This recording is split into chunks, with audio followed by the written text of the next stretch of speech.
Il est l'heure du journal sur la télévision togolaise. Madame, monsieur, bonsoir. Et voici les titres. Concertation diplomatique entre Lomé et Pékin. C'est de cela qui sera essentiellement question durant la visite de travail de 48 heures du vice-ministre chinois des Affaires étrangères arrivé ce mercredi à Lomé. Aujourd'hui, 14 juin, est célébré un geste noble, le don de sang. Une occasion pour lancer un appel à tous les donneurs potentiels à poser cet acte qui sauve des vies. Et puis retour ce soir sur la dernière session plénière de l'Assemblée nationale togolaise. Hier, les députés étaient appelés à voter 2 lois relatives à l'information et à la communication numérique dans notre pays. Les échos tout de suite dans ce journal. Voilà donc pour les titres, une fois encore, bonsoir. Mais tout d'abord, sachez qu'à la présidence de la République, ce mercredi, le chef de l'État fort Eswazimna Nyazingbe a reçu en début de soirée le président du conseil d'administration de Ecobank. Emmanuel Ika Zobo est allé d'abord féliciter le président de la République pour son élection à la tête de la CEDEAO et ensuite échanger avec lui sur le fonctionnement de la banque Ecobank. Nous reviendrons tout à l'heure sur les détails de cette audience dans le courant de cette édition. Direction maintenant l'hémicycle. Je vous le disais donc en titre hier, les députés à l'Assemblée nationale étaient appelés à voter 2 lois. 2 lois relatives d'abord à l'information puis à la communication numérique. Et les députés à l'Assemblée nationale avaient en face d'eux la ministre en charge de l'économie numérique. Le compte rendu avec Pierre Soussoupo.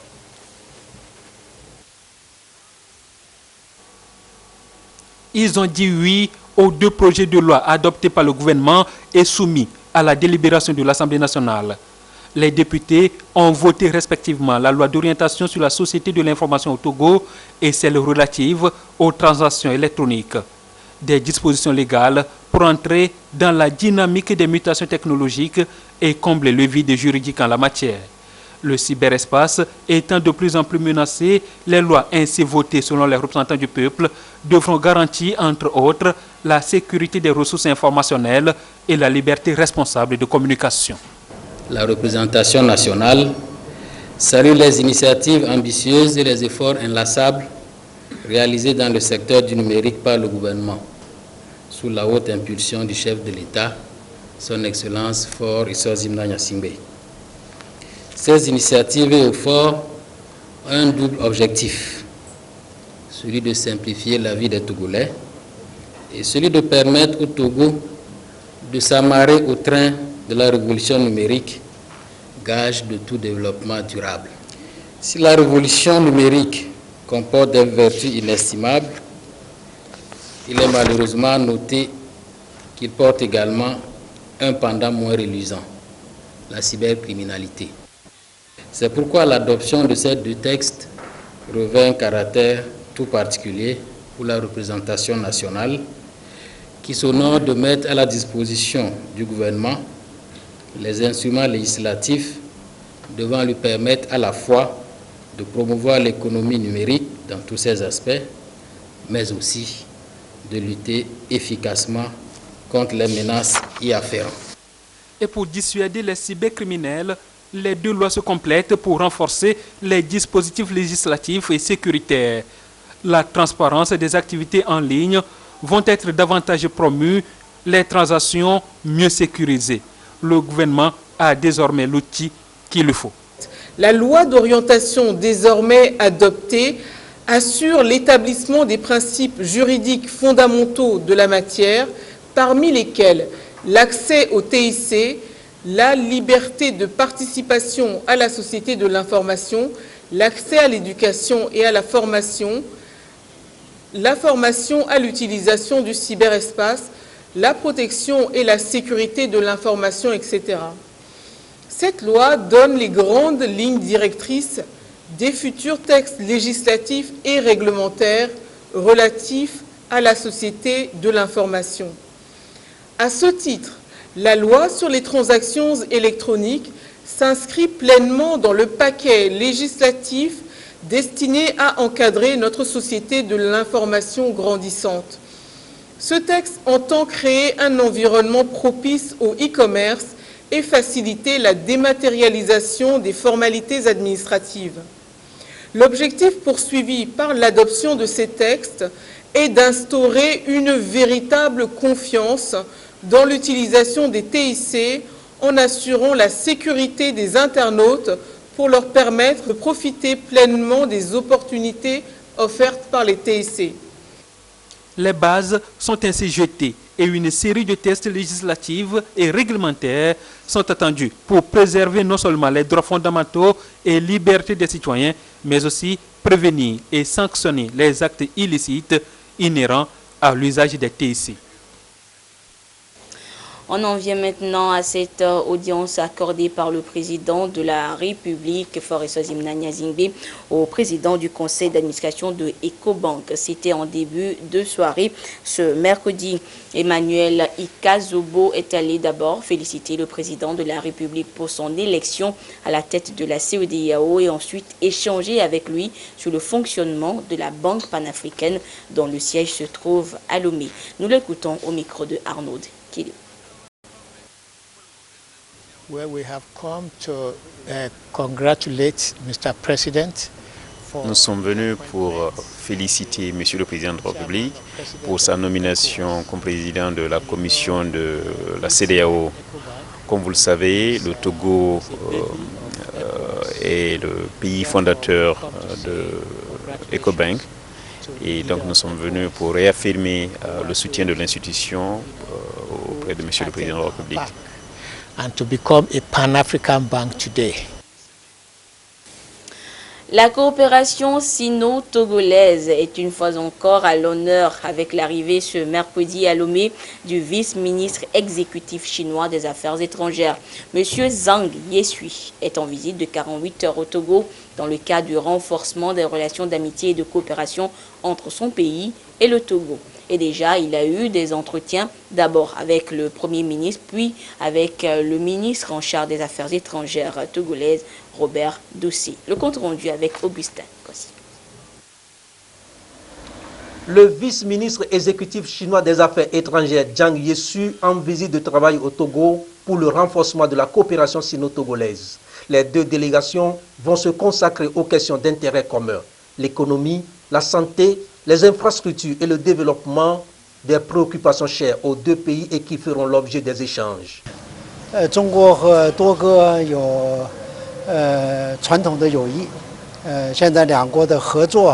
Chine et le Togo sont liés par une amitié traditionnelle et la coopération bilatérale s'avance à pas solides. En 2016, le président Faure Gnassingbe a effectué une visite d'État très réussie en Chine, au cours de laquelle le président chinois Xi Jinping et le président Faure Gnassingbe ont échangé de manière approfondie sur la coopération bilatérale et beaucoup de consensus ont été dégagés. L'objectif de ma présente visite au Togo, c'est justement de mettre en œuvre les consensus dégagés par les deux chefs d'État pour faire avancer davantage les relations d'amitié et de coopération entre les deux pays.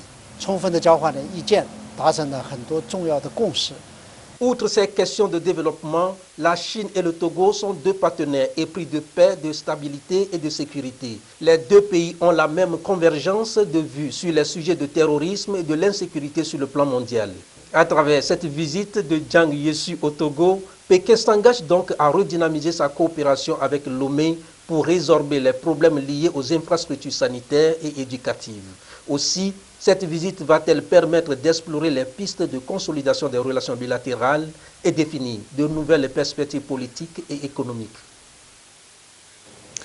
Et peu après donc son arrivée, le vice-ministre chinois des Affaires étrangères a été reçu à la primature par le chef du gouvernement, Commissaire Classo. Leurs échanges ont porté sur les relations bilatérales et de coopération entre le Togo et la Chine et également les domaines dans lesquels la Chine pourra apporter son appui au développement du Togo.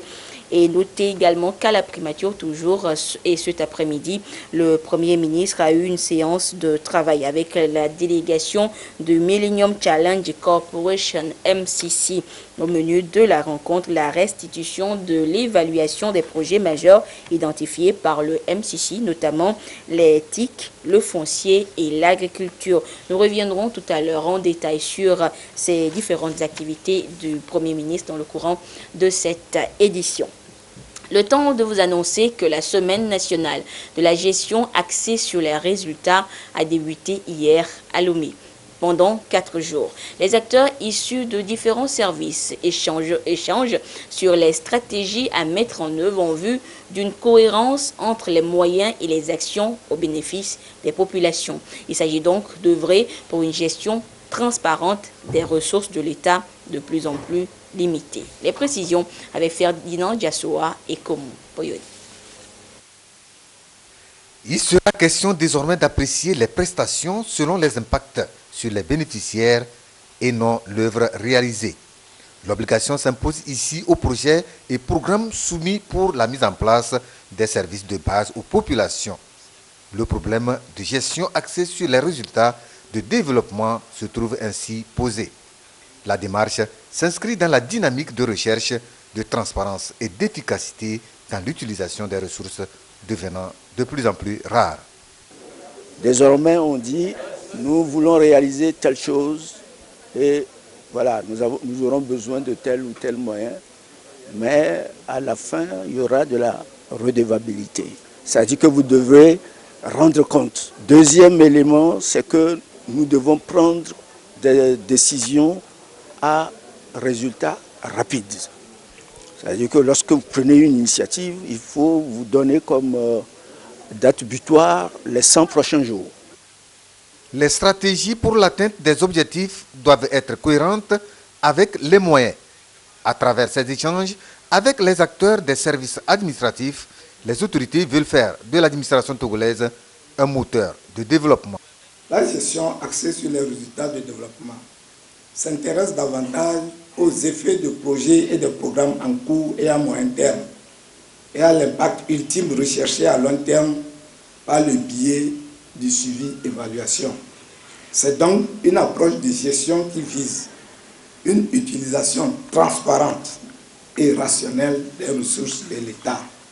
C'est pourquoi nous nous réjouissons du fait que les participants à cet atelier sont issus de l'administration publique, de la société civile ainsi que du secteur privé et intègrent dans leurs domaines respectifs les valeurs de rigueur dans la planification et la mise en œuvre des actions de développement, ainsi que le devoir de rendre compte des résultats et des échecs.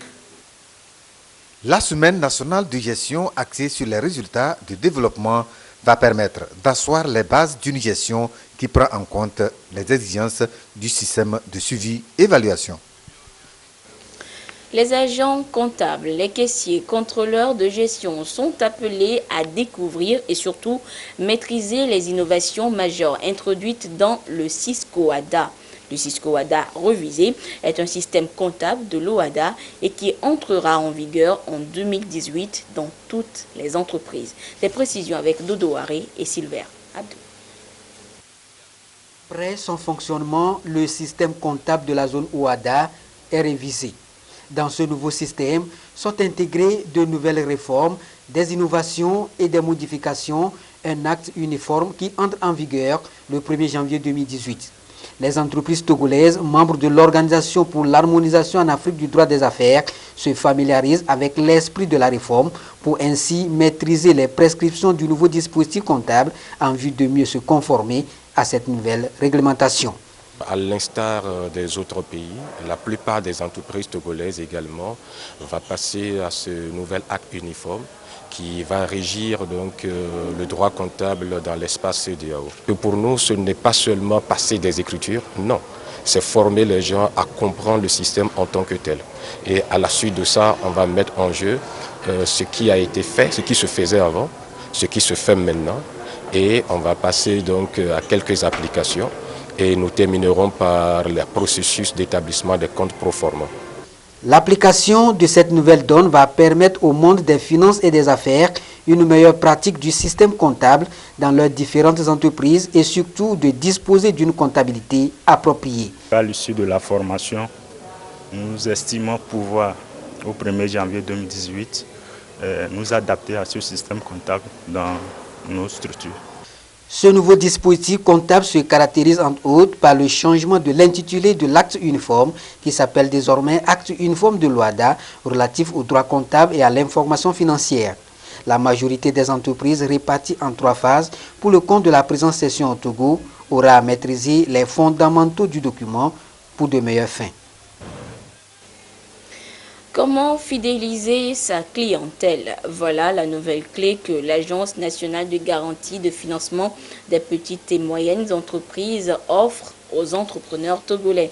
C'est à travers le rendez-vous mensuel du mercredi de l'entrepreneur. Le compte rendu avec Tabitha Essi Akapo et Carmen Nadji Akapo. Client coûte 10 fois plus cher que d'en fidéliser un, et un client satisfait parle de votre entreprise à 3 personnes au moins, alors qu'un client insatisfait parle mal de votre entreprise. Pour donc mieux accompagner les entrepreneurs, chefs d'entreprise et porteurs de projets togolais à développer leurs entreprises, l'Agence nationale de promotion et de garantie de financement des PME-PMI, ANPGF, leur apprend les bonnes manières de fidéliser le client. Des études ont montré que la survie des petites et moyennes entreprises, c'est de pouvoir gagner le marché et de rester sur le marché. Or, nous constatons que la plupart du temps, ces petites entreprises se retrouvent sur des marchés déjà saturés, d'une part, et hautement concurrentiels.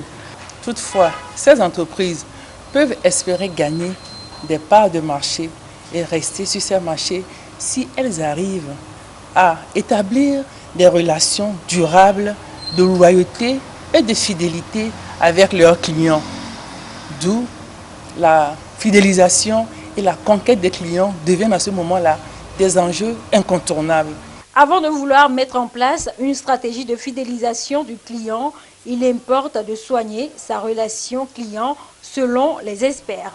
Plusieurs modules sont au menu de cette rencontre pour aider l'entrepreneur à assurer la survie de son entreprise. Nous allons dans un premier temps rappeler les enjeux de la gestion de la relation clientèle, les paradigmes de la fidélité et aborder au travers de ces 2 tableaux les outils qui existent afin que l'auditoire et les participants puissent retourner chez eux, revenir sur les principes et les outils que nous avons développés, chercher davantage et mettre en place des programmes de fidélisation afin qu'ils soient pérennes. Ces entrepreneurs pourront désormais se servir de ce levier, la fidélisation du client, pour la promotion de leurs entreprises et partant booster la croissance économique du pays.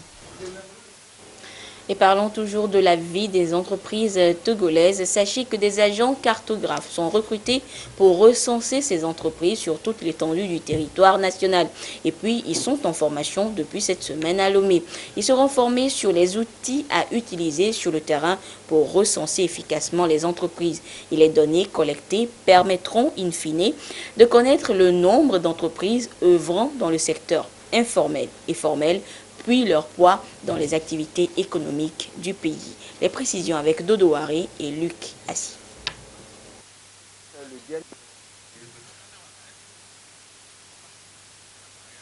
Quelques soucis techniques, je vous annonçais donc la formation des agents cartographes recrutés pour le recensement des entreprises sur l'étendue du territoire national. Et les données qu'ils collecteront permettront de connaître le nombre exact d'entreprises œuvrant dans le secteur informel et formel du pays et surtout le poids de leurs activités dans l'économie du Togo. Dodo Haré, Lucas. 14 ans après le dernier 14 ans après le dernier 14 ans après le dernier 14 ans après le dernier. Quelques soucis techniques, nous passons maintenant à la célébration du jour.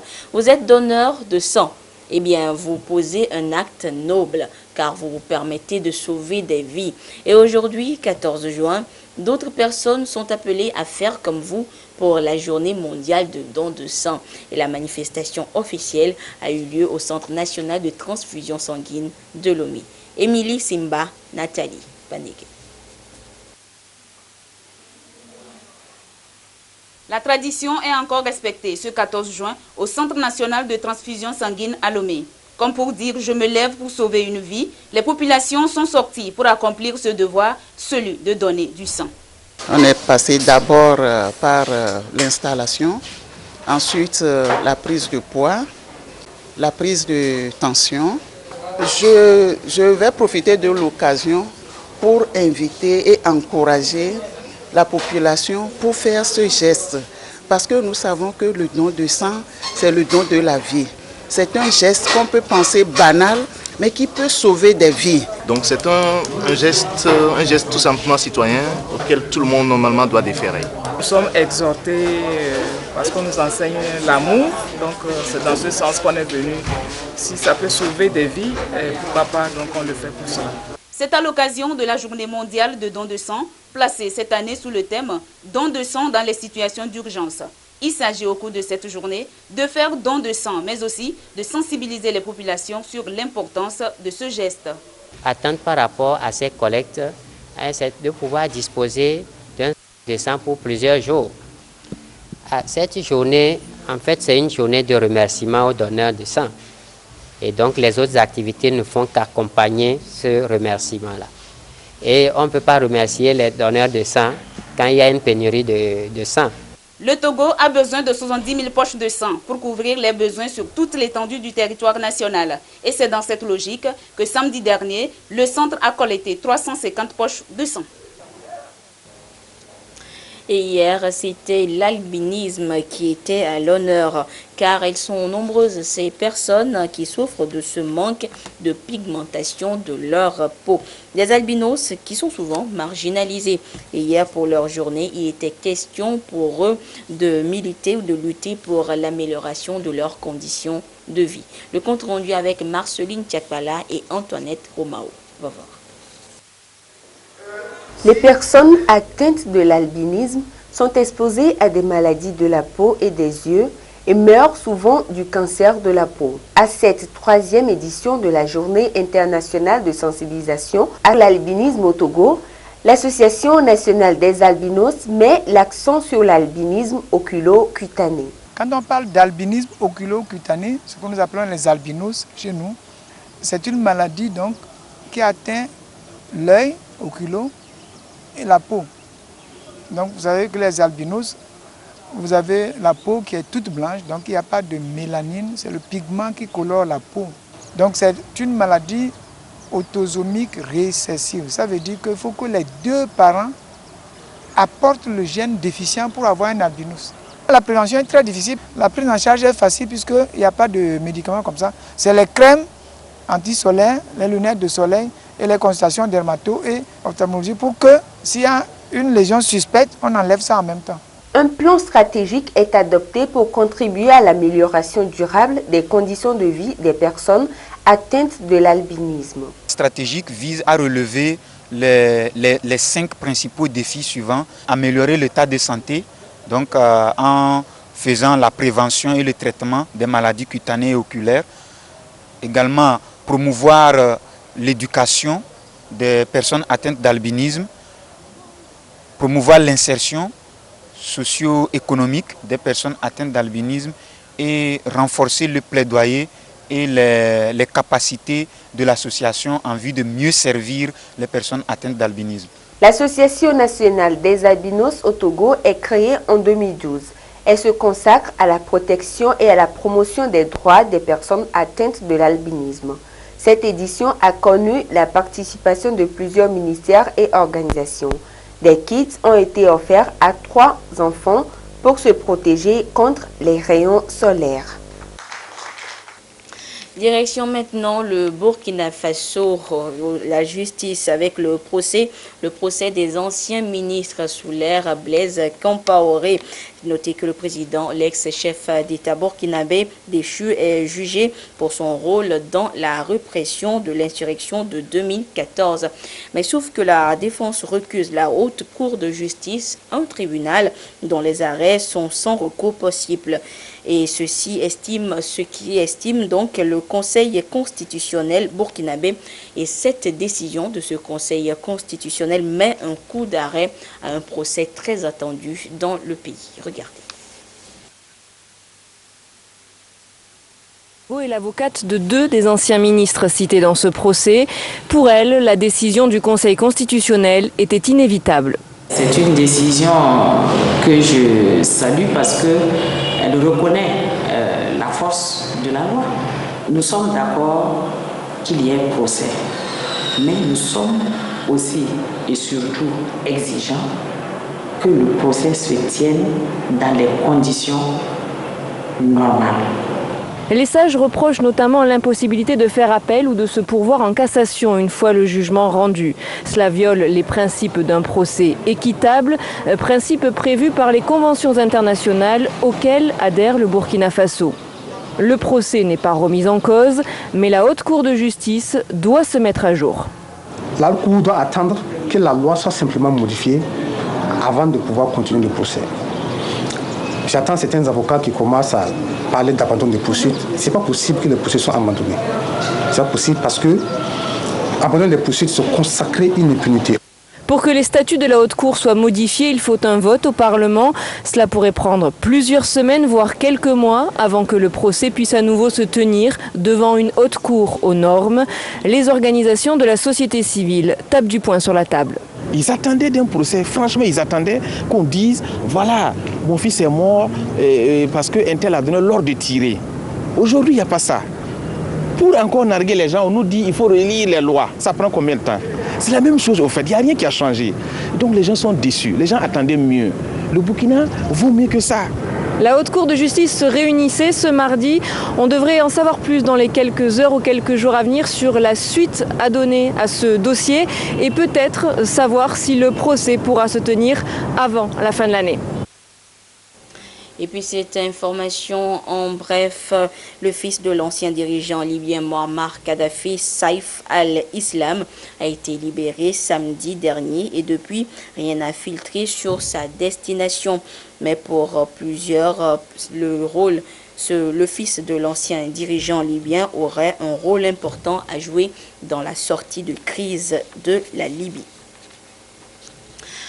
Que s'est-il passé? Y a-t-il eu négligence ou manquement aux normes sécuritaires?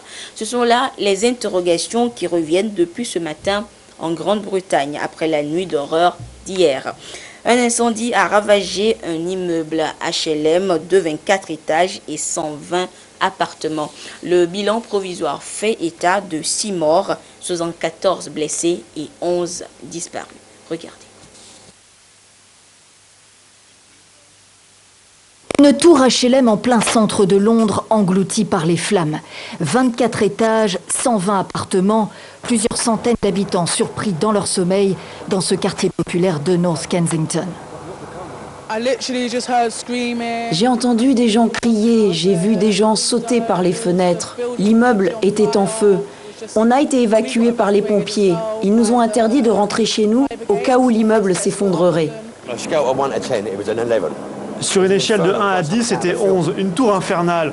On voyait des morceaux qui s'envolaient, tout le revêtement plastique qui se décollait.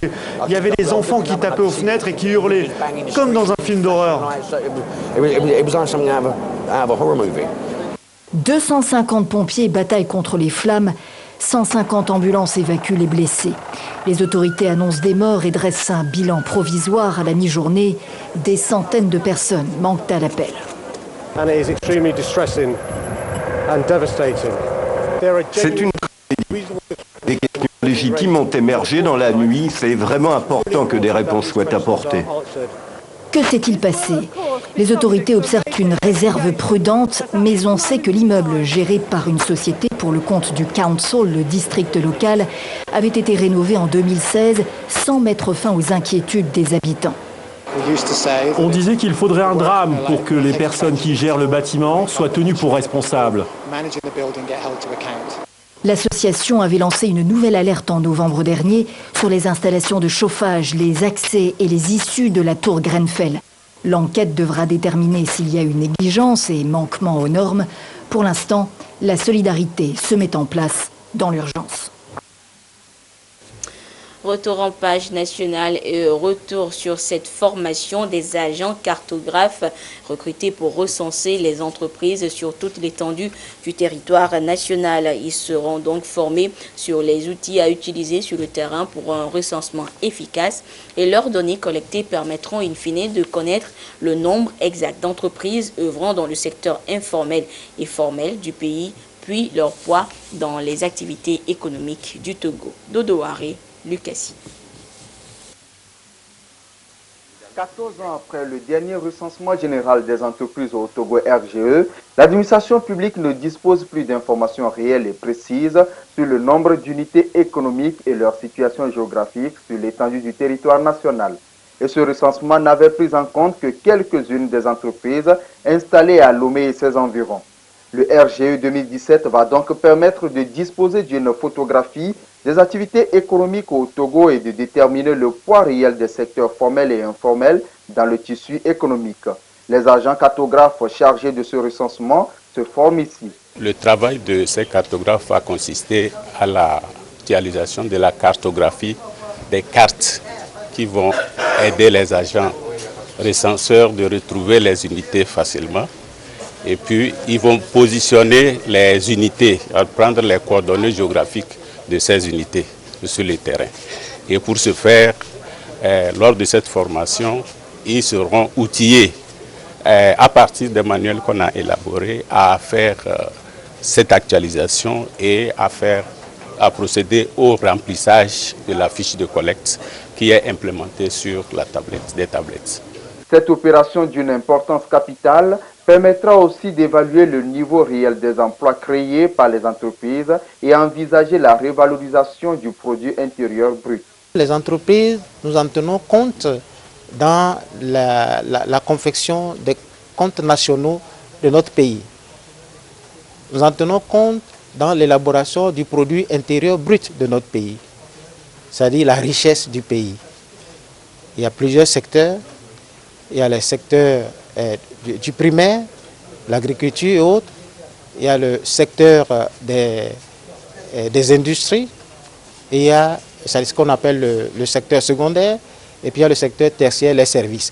Dans tous ces secteurs, vous avez des entreprises formelles ou informelles. Donc c'est la richesse créée par tous ces éléments qui constituent la richesse globale du pays. Donc si c'est biaisé, si vous n'arrivez pas à avoir le poids réel de ces entreprises, cela veut dire que vous allez mal estimer leur contrepartie. 102 agents cartographes sélectionnés sont soumis à cette formation.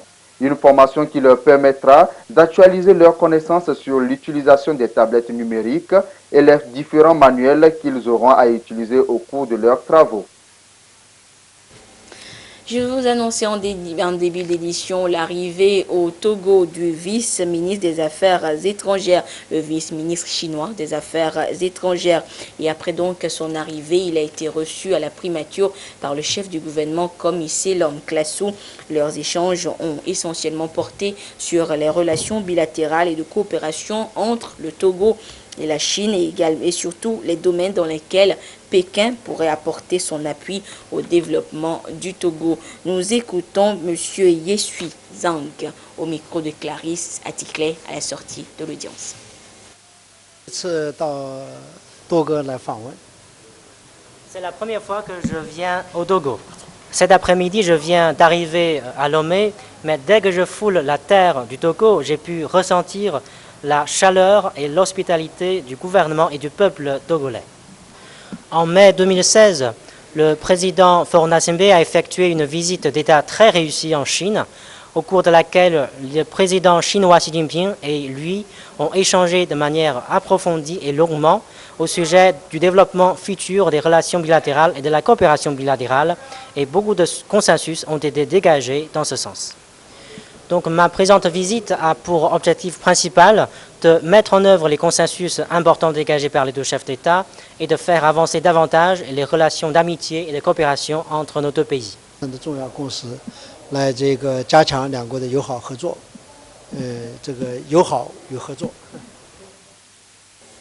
Et également à l'agenda du Premier ministre ce mercredi après-midi, cette séance de travail avec la délégation du Millennium Challenge Corporation MCC.